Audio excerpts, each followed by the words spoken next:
Picture this. It's the 1930s. The city is buzzing. A young man named David Brooks is hustling through life. He's got ambition, he's got talent, but one thing's missing: genuine connection. David's boss hardly notices him, his team keeps their distance, and his evenings are spent alone, wondering what he's doing wrong.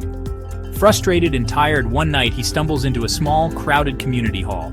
There, an older gentleman, Mr. Carnegie, stands at the front and launches into a talk: how to win friends and influence people. David slinks into a seat at the back, arms crossed, not expecting much. But what he hears will change everything. Mr. Carnegie starts with a story: a farmer yelling at his dog to come inside. The more he yells, the more the dog runs. But when he calls kindly with a treat in hand, the dog comes wagging its tail.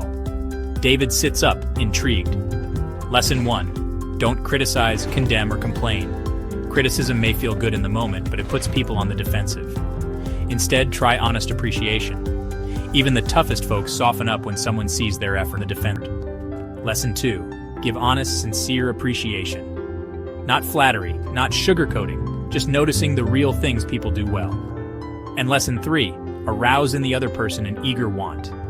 If you want apples, you bait the hook with apples, not cheese. It's about seeing things from their side. David decides to try it. Instead of pushing his ideas, he asks his teammates what they want out of a project. He thanks them for their hard work. Bit by bit, people start warming up. The office feels a little less cold.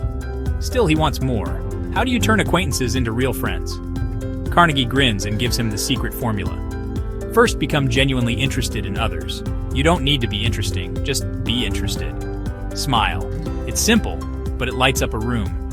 Remember people's names. To them, it's the sweetest sound. Be a good listener. Let people talk about themselves. Find out what excites them and make them feel important, sincerely. So David shifts his approach. At meetings, instead of talking about himself, he asks about others' passions. He smiles, remembers names, and gives real compliments. Suddenly, he's not just liked, he's magnetic. When promotion time comes, David wants to pitch a bold new idea, but how to win his boss over. Carnegie's next set of lessons comes in handy. Avoid arguments. Show respect for others' opinions. If you're wrong, admit it, fast. Start friendly. Get them saying yes early. Let them do most of the talking. Let them feel the idea is partly theirs. See things from their view. Appeal to their higher motives. Make your ideas vivid.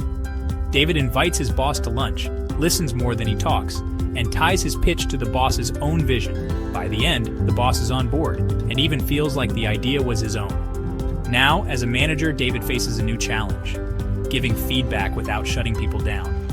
Carnegie's advice: always start with praise. Point out mistakes gently, even indirectly. Admit your own faults first. Ask questions instead of barking orders. Let people save face and praise any improvement. Give them a reputation to live up to, and make it clear, fixing mistakes is totally doable. David becomes a mentor, not just a manager. His team thrives. He's not just respected, he's genuinely liked. A year later, David is transformed. Relationships, career, and confidence all flourishing. He writes to Mr. Carnegie, "People don't care how much you know until they know how much you care." And that's the timeless art of winning hearts, one sincere connection at a time.